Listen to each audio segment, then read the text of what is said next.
So if you're retired or soon to be retired, have you given any thought to where you're actually going to retire? I'm talking city and state. This is critical.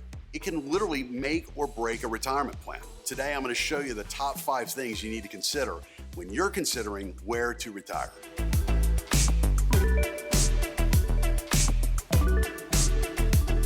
Good day, everybody. Chris Heerlein here of REAP Financial, host of Retire Ready TV on KXAN here in Austin, as well as host of Wealth Radio every Saturday, 11 a.m. on News Radio KLBJ.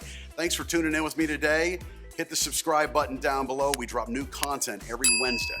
So there's a lot of considerations in retirement, but one of them is, where are you going to retire?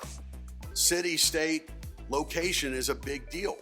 If you're in Central Texas, let's say Austin, Georgetown, Dripping Springs, Westlake, wherever, and you've done a good job of saving, maybe you've paid off your house, I don't have to tell you, but property taxes are like having a mortgage in this town. It's expensive, and that can really take a toll on a retirement portfolio. So you need to have a plan to ensure that as property taxes continue to go up and you don't have kids in school, well, can the portfolio maintain a trajectory of the property taxes that this city or these cities bring? Also, you may want to consider weather, the climate. It's hot in Central Texas. We see a lot of families, they move north in retirement years. I don't know what's going on right now. North Carolina, South Carolina, Tennessee, these type of areas that maybe there's some cooler climate. But here's a big one that you need to consider. Is the state you're living in, does it have income tax? Does it have state tax? So I have a client that recently reached out to me and said, Chris, we're going to consider moving up north to a state that has state income tax.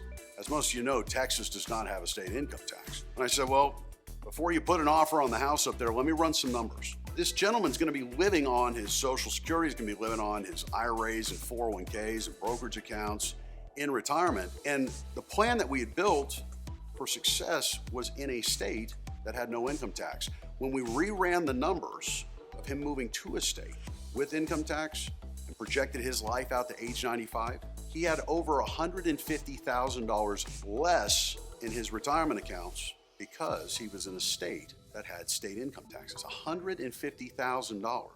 So you need to plan accordingly when considering where you're going to retire. Also, many of you retiring, baby boomers, you may need to consider your parents. Are you going to have to take care of them as they are likely in their 80s and 90s? That could be a need to have to relocate. Many of our clients, when they retire, they relocate because they want to go move closer to their kids and grandkids. This is stuff that you need to be thinking through well ahead of time, not after retirement, because all these things working together can either make or break a retirement. It truly can. And lastly, consider your lifestyle in retirement, the pace that you want to run at. Austin and surrounding is pretty fast paced. You may want leisure, you may want to be playing golf, you may want to start a business, whatever it is in retirement, consider the atmosphere that you're in, because that can really make or break your quality of life. Thanks for tuning in today. Hit the subscribe button down below. We drop new content every Wednesday. I'll see you next week.